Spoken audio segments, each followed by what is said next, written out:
What is going on, Babylonians? It's me, Songs of Rays, and I'm back with another synced video to bring to you, and today we are probably going over the best mod that exists in PvP as it currently stands, and that will be Bloodthirsty Armour. Now I'm going to explain to you why it's so good, why it's potentially busted in a PvP environment, and also how to be able to get it inside your own game of Synced when it comes to the open beta to be able to use this yourself. And I can tell you right now that if you are an aggressive player just like me, then this mod is going to be saving your ass too many times to be able to count, and it just really is that good. It's probably, it has its own tier when it comes to perks, when it comes to PvP side of things, and it just really is just insane. So what we'll do is make sure you have dropped a like and a subscribe. It really does help the channel out, and make sure it allows you to be able to come back for any more synced content that we will be dropping, especially that PvP guide that will be just round the corner.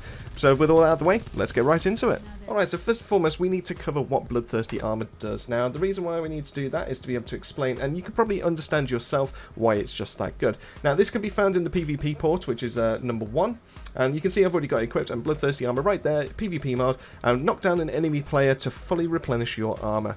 Now, on paper, this doesn't sound too amazing, but just keep in mind that you do have the ability to be able to get 100 armour, which is the exact same as the amount of health that you do have in this. So if you do make your way all the way up to legendary armour, that means that you will be able to have 100 health, 100 armour, giving you an effective health of 200.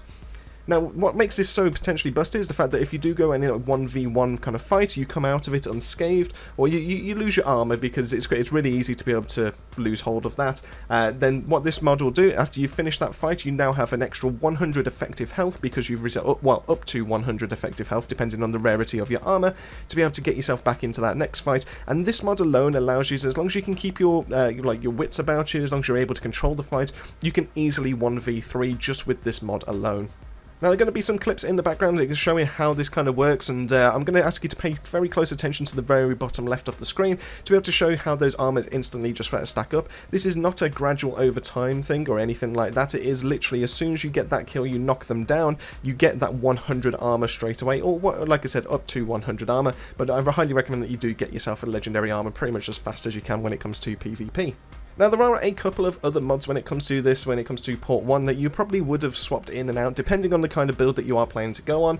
For example, we do have Offensive Charge, which is pretty good to be fair. Knocking down a runner reduces your skill cooldown. Depending on the runner that you are playing as, this is actually pretty good and pretty busted in its own right, but it just doesn't have the staying power that Bloodthirsty Armour does have. Now, there are a couple of ways to be able to get this mod. The first and foremost, and the one that I did that was the most easiest, is to go over to Eli once you've unlocked the job section after you've spoke with Caraway and completed the full tutorial. What you can then do is press R to be able to access the jobs. Now, you won't see it on this list because I have already completed it, and this was the way that I did it, but activating the job that allows you to be able to get a certain amount of kills, I think it was 60 if I remember right, but I will put it up on the screen right now.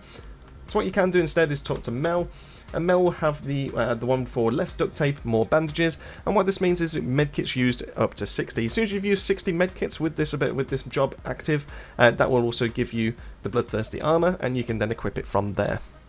But okay, the mod itself is pretty good, so let's be honest with you, having 100, potentially 100 health back just like that, just for knocking down a player, it's pretty good. It's basically putting you back up to full health, technically, if you didn't have any armour. But what makes it really good is the fact that you can combine some mods with this, or you can combine your runner with it to be able to get some extra stuff out of it. Now, I mainly focus on Ragnar, and the reason why is Ragnar is able to come with the ability of Death to Fire, where you recover health when killing Prime Nanos or rival runners. So because you're meeting this quota when you're trying to fill your Bloodthirsty Armour, you'll basically get even more health on top of that. Now, the only difference with Death to Fire is the fact that you will recover health gradually. It kicks like a health regen kind of thing over, and I think you get just over a bar if I remember right, so it is over 25 HP, which means that you can then recover 100 effective HP with your Bloodthirsty Armour, and then you can recover over 25 HP with a little bit of delay in between, as long as you're not taking damage through Ragnar's special ability.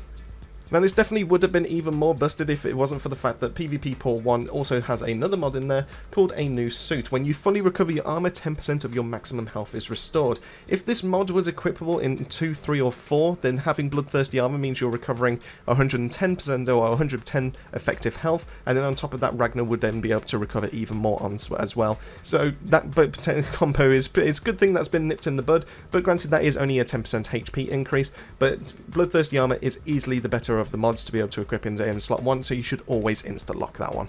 Now, I know me highlighting this has the potential to be able to get some other people to start using this mod and make some of my other firefights a little bit on the harder side of things, but I think it's worthwhile putting it out to the community to let them know this is the most effective way to be able to play PvP currently, and that is the best slot that you can put into Mod 1.